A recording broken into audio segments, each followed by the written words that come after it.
Hello बच्चों, welcome to the accounts world. कल की वीडियो में हमने कुछ एंट्रीज पास की थी। आज इन एंट्रीज से हम अकाउंटिंग इक्वेशन को प्रूव करना सीखेंगे। हमारे बिजनेस की अकाउंटिंग इक्वेशन होती है asset is equal to liability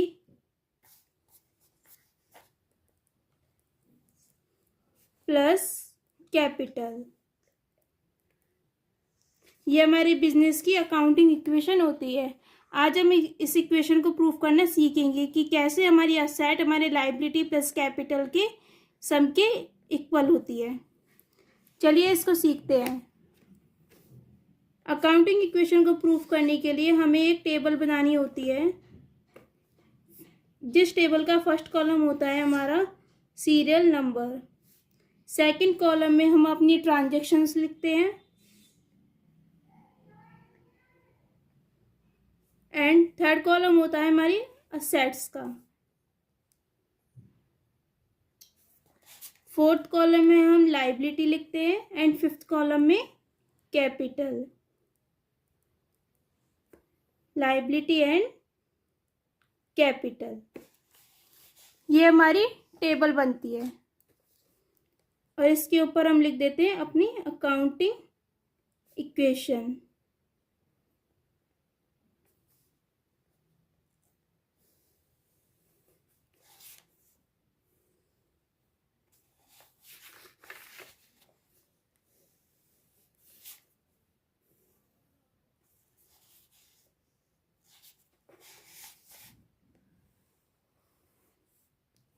अब एक एक एंट्रीज को हम पढ़ते जाएंगे और इस इक्वेशन में पुट करते जाएंगे। सबसे पहली एंट्री है हमारी, मनु ने अपनी कंपनी स्टार्ट की थी कैश से, जिसकी वजह से हमारा कैश डेबिट हुआ था, कैपिटल क्रेडिट हुई थी। हमारे बिजनेस में कैश आया था। कैश हमारे लिए क्या होती है? असेट।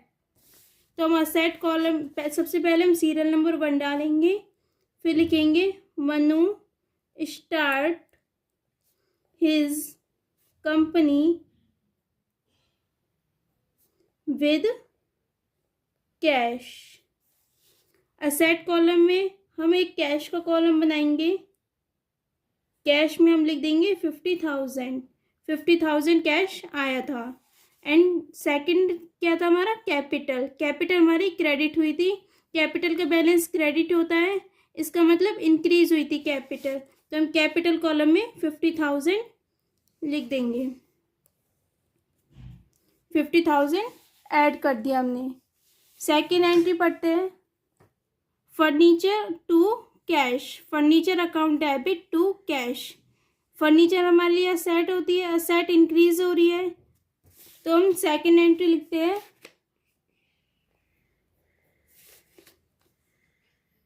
Bot furniture.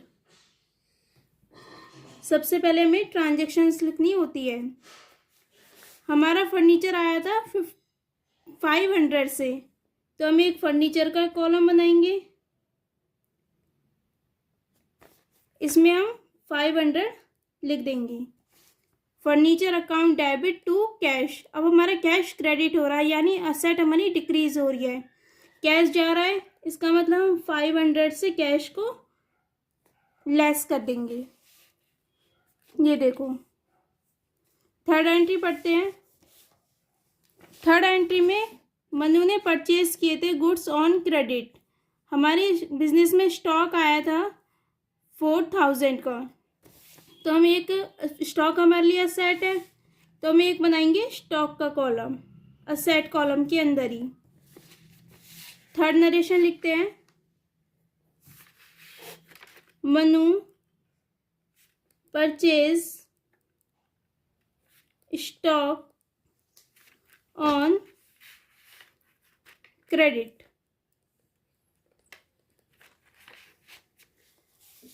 हमारा आया था 4,000 से स्टॉक, 4,000 यहाँ पे पुट कर देंगे। स्टॉक आया था लेकिन हमारा इसमें कैश नहीं गया था, हमारी लायबिलिटी इंक्रीज हुई थी, तो हम लायबिलिटी में 4,000 ऐड कर देंगे लाइबिलिटी वाले कॉलम के अंदर। फोर्थ एंट्री पढ़ते हैं। He receive rent for cash. Manu ने रेंट रिसीव किया था, जिसकी वजह से हमारा कैश अकाउंट डेबिट हुआ था टू रेंट 200 से। तो हमारे बिजनेस में कैश आ रहा है। सबसे पहले नरेशन लिखते हैं यहाँ पे ट्रांजैक्शन कॉलम के अंदर। He receive rent on cash. Manu ने रेंट रिसीव किया था, तो हमारा कैश हमारा डेबिट हुआ था 200 से। तो हम कैश कॉलम के अंदर 200 लिखेंगे। और हमारा क्रेडिट क्या हुआ था? रेंट। रेंट हमारे बिजनेस की हमारी कैपिटल में से हम यहाँ पे 200 को लेस कर देंगे। सॉरी, इसको हम करेंगे ऐड।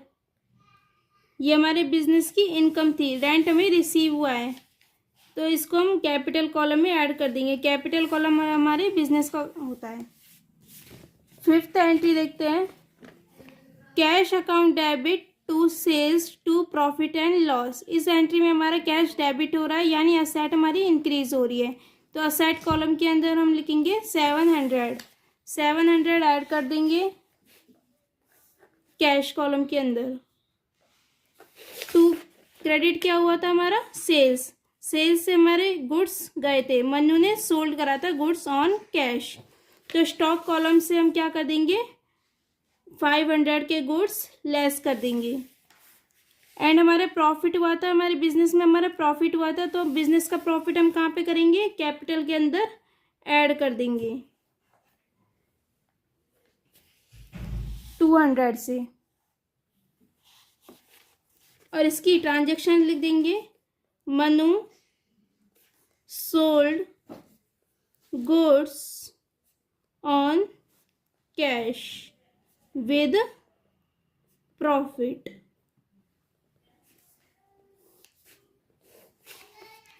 नेक्स्ट ट्रांजैक्शन देखते हैं। नेक्स्ट ट्रांजैक्शन में हमने परचेज किए थे गुड्स ऑन कैश। तो हमारे गुड्स आ रहे हैं हमारे बिजनेस में, यानी हमारा स्टॉक इंक्रीज हो रहा है 1000 से। तो हम स्टॉक में क्या करेंगे? 1000 ऐड कर देंगे। 6 नरेशन। ही परचेज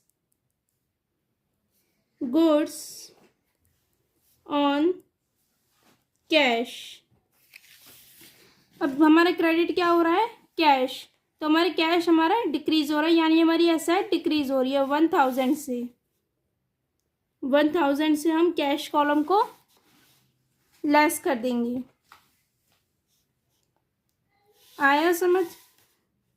7th एंट्री में उसने विड्रॉ करे थे कैश फॉर पर्सनल यूज, यानी हमारा कैश डिक्रीज हुआ था, हमारी एसेट डिक्रीज हुई थी 700 से। तो हम क्या करेंगे? कैश कॉलम में ही 700 से कैश को लेस कर देंगे। अब हमारा सेकंड आइटम क्या है? ड्राइंग्स। ड्राइंग्स हमारी डेबिट हुई थी 700 से, तो ये हमारी कैपिटल के अंदर लेस हो जाएगी। 7th एंट्री की ट्रांजैक्शन लिखते हैं। ही withdrew cash for personal use. उसने विड्रॉ करे थे cash for personal use. 8th entry देखते हैं। 8th एंट्री में हमारे क्रेडिटर डिक्रीज हुए थे, क्रेडिटर डेबिट हो रहे हैं टू कैश। हमारे बिजनेस से कैश जा रहा है, तो हम कैश को क्या कर देंगे?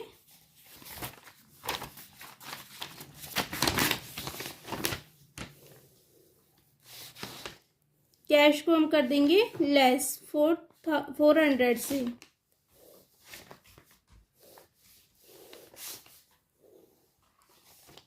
यहाँ पे हमारे 3 कॉलम बने थे।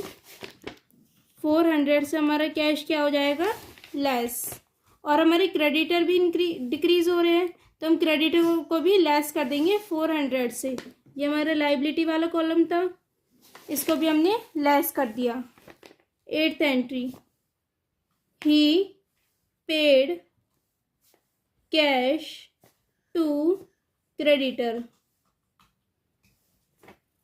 9th एंट्री देखते हैं, सैलरी पे की थी कैश में, तो हमारी सैलरी पे करते हैं हम कैश में। Salary paid in cash, cash में पे की है सैलरी, तो हमारा कैश लेस हो जाएगा 200 से, तो हम कैश को क्या कर देंगे, लेस 200 से।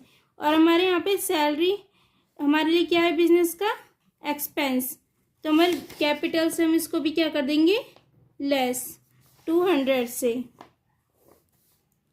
ये हमारे लिए बिजनेस का क्या था, एक्सपेंस। अब ये हमारी सारी यहाँ पे ट्रांजेक्शन्स पुट हो गई है, तो हम अब इसका क्या करेंगे, टोटल। अब इस इक्वेशन को हम यहाँ पे करेंगे प्रूफ।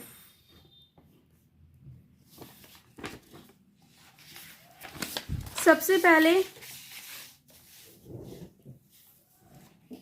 पहले हम कैश कॉलम का टोटल करेंगे। कैश कॉलम का टोटल आएगा हमारा 48,100।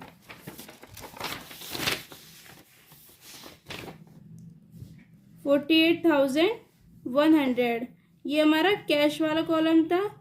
ये फर्नीचर वाला, ये स्टॉक, ये लाइबिलिटी एंड ये कैपिटल। कैश का टोटल आया 48,100। अब इसी तरह से फर्नीचर का कॉलम का टोटल आएगा हमारा 500 एंड स्टॉक का 4500, लाइबिलिटी का 3600 एंड कैपिटल का 49,500। ये हमारे इन सब का टोटल हो जाएगा। अब इसके बाद हम बनाएंगे बैलेंस शीट।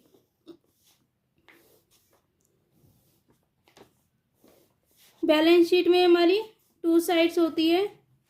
ये होता है हमारा पर्टिकुलर वाला कॉलम,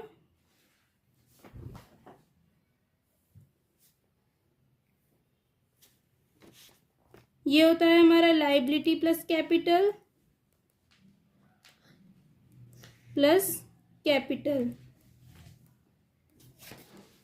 एंड फिर से ये डेबिट क्रेडिट वाला कॉलम होता है पर्टिकुलर, एंड ये होता है हमारा असेट। ये हमारे बैलेंस शीट की डेबिट साइड, ये क्रेडिट साइड। तो हमारे असेट इसमें क्या थी, एक तो हमारा कैश था, सेकंड हमारा फर्नीचर था एंड थर्ड हमारा स्टॉक था। कैश का टोटल कितना था, 48,100। फर्नीचर का था 500, स्टॉक का 4500। इस साइड का टोटल करते हैं। इस साइड का टोटल आएगा 53,100 एंड हमारी लाइबिलिटी और कैपिटल में क्या था, एक हमारे थे क्रेडिटर कितने थे हमारे 3600 यानी हमारी लाइबिलिटी, और सेकंड हमारा क्या था, कैपिटल का टोटल था 49,500।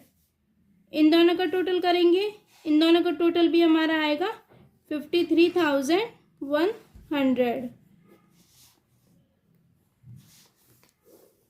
ये हमारे यहाँ पे हमारी अकाउंटिंग इक्वेशन प्रूफ हो गई है, यानी liability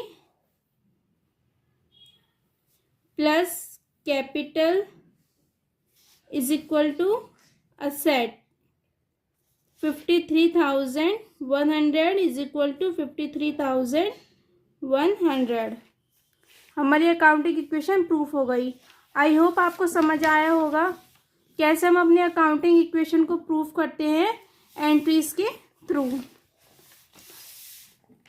if you have any doubt please comment me in the comment box. Thank you for watching. Please like, share and subscribe.